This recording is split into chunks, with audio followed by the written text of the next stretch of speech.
सत श्री अकाल जी। India news Punjab देख रहे हो तुसी। मैं नीलम शर्मा। बुलेटिन का आगाज करांगे इस वक्त की बड़ी खबर के नाल।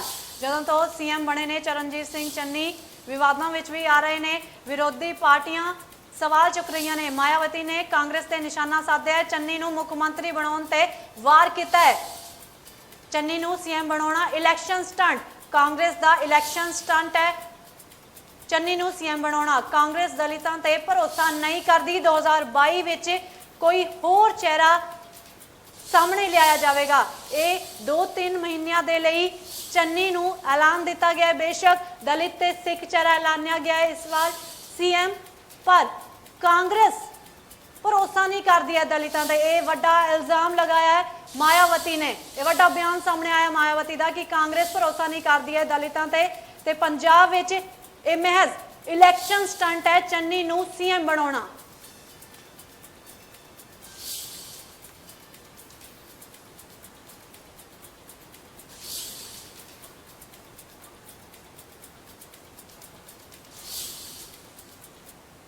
मुख्यमंत्री श्री चरणजीत सिंह चन्नी को सबसे पहले मैं हार्दिक बधाई एवं शुभकामनाएं देती हूँ।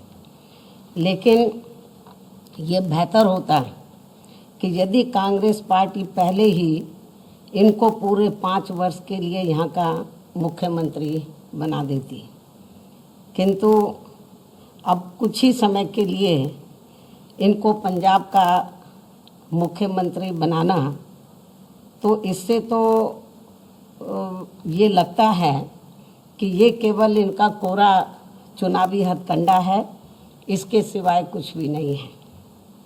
साथ ही मीडिया के जरिए आज ही मुझे ये भी मालूम हुआ कि पंजाब में आगामी विधानसभा चुनाव इनके नेतृत्व में नहीं बल्कि गैर दलित के नेतृत्व में ही लड़ा जाएगा, जिससे भी ये साफ जाहिर हो जाता है कि कांग्रेस पार्टी का दलितों पर अभी तक भी पूरा भरोसा नहीं जमा है।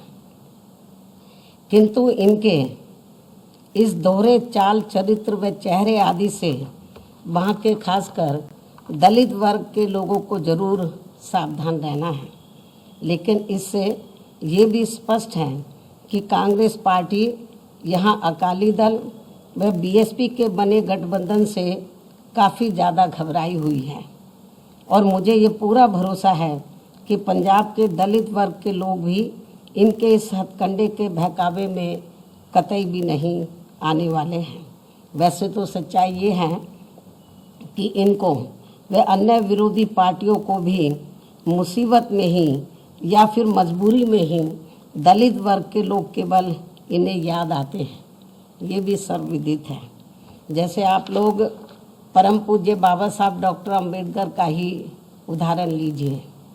तो यदि कांग्रेस पार्टी के पास जब अंग्रेज़ भारत को छोड़कर चले गए थे, हालांकि संविधान बनने की प्रक्रिया पहले ही शुरू हो गई थी, जब अंग्रेज़ रजाबंद हो गए थे कि हम भारत को आज़ाद कर देंगे, तो जब भारतीय संविधान को बनाने की बात आई तो उस समय यदि कांग्रेस पार्टी के पास पंडित जवाहरलाल नेहरू के पास एंड कंपनी के लोगों के पास यदि इनके पास बाबा साहब डॉक्टर अंबेडकर से, बाबा साहब डॉक्टर भीमराव अंबेडकर से ज़्यादा काबिल आदमी होता, तो ये किसी भी कीमत पर बाबा साहब डॉक्टर अंबेडकर को भारतीय संविधान को बनाने में उसमें शामिल उनको नहीं करते।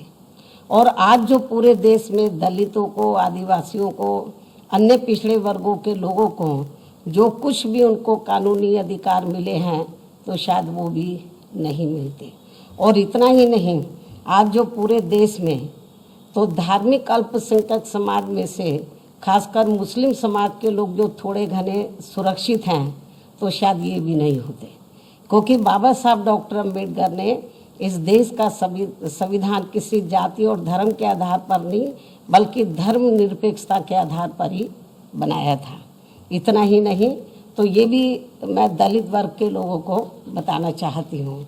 इतना ही नहीं, बल्कि ठीक इसी प्रकार यूपी विधानसभा के आम चुनाव होने से कुछ जब अब यूपी में भी विधानसभा का आम चुनाव होने के लिए कुछ समय बचे हैं, तो ठीक इसी प्रकार से यूपी विधानसभा आम चुनाव होने के कुछ समय पहले ही, अब जब कुछ ही महीने बचे हैं, तो यहाँ भाजपा भी खासकर ओबीसी समाज के प्रति, यहाँ पर भाजपा का भी खासकर ओबीसी समाज के प्रति उभरा नया प्रेम वास्तव में ये दिखावटी व हवाई आदि ना होकर यदि थोड़ा भी सही व सार्थक होता, तो इनकी केंद्र व यूपी सहित अन्य राज्यों की भी सरकारें इनके साथ साथ तो एससी व एसटी की भी सरकारी नौकरियों में अभी तक इनके बैकलॉग को जरूर भर देती, लेकिन ऐसा नहीं हुआ।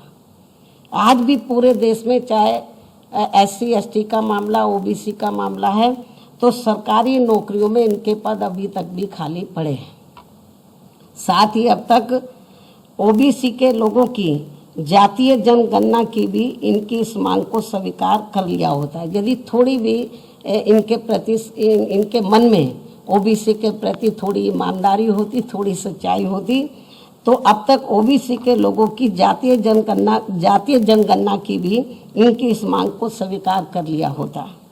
जबकि इस मामले में सच्चाई तो ये है कि भाजपा व अन्य सभी जातिवादी पार्टियां भी देश में ओबीसी के लोगों की जनगणना कराने में वैसे ही घबरा रही हैं, जिस प्रकार से इनके आरक्षण संबंधी मंडल कमीशन की रिपोर्ट को लागू करने में इनके लोगों ने अति उग्र होकर पूरे देश में आंदोलन किया था। लेकिन अब भाजपा का भी इनके वोट के खातिर यहाँ आसानी से इनका कोई भी नाटक चलने वाला नहीं है। अर्थात अब इनकी काट की हांडी तो बार बार चढ़ने वाली नहीं है। मुझे पूरा भरोसा है कि पूरे देश में दलित वर्ग के लोगों के साथ साथ जो अति पिछड़े वर्ग के लोग भी हैं, तो वो ना कांग्रेस के बहकावे में आने वाले, ना बीजेपी, ना अन्य किसी और पार्टी के, क्योंकि इनको ये बात अच्छी प्रकार से मालूम है कि इनको जो कुछ भी मिला है तो वो परम पूज्य बाबा साहब डॉक्टर भीमराव अंबेडकर के प्रयासों से ही मिला है। तो आज जो भी कुछ इनको थोड़ा घना ये जो जातिवादी पार्टी हैं, चाहे कांग्रेस है, चाहे बीजेपी है, या अन्य जो भी जातिवादी पार्टियां हैं, आज जो कुछ भी थोड़ा घना इनको दे रही हैं, केवल वो अपने स्वार्थ में, अपने वोट के खातिर, ना कि इनके समाज के लोगों को अपने पैरों पर खड़ा करने के लिए दे रही हैं। तो इसलिए मुझे पूरा भरोसा है, चाहे यूपी में दलित व अति पिछड़े वर्ग के लोग हैं, चाहे पंजाब में या देश के अन्य किसी भी राज्य में, ये लोग अब जल्दी से इनके बहकावे में आने वाले नहीं हैं। तो ये भी मैं आज मीडिया के माध्यम से इन पार्टियों को बताना चाहती हूँ। तो इन्हीं कुछ ज़रूरी बातों के साथ ही अब मैं अपनी बात यहीं समाप्त करती हूँ।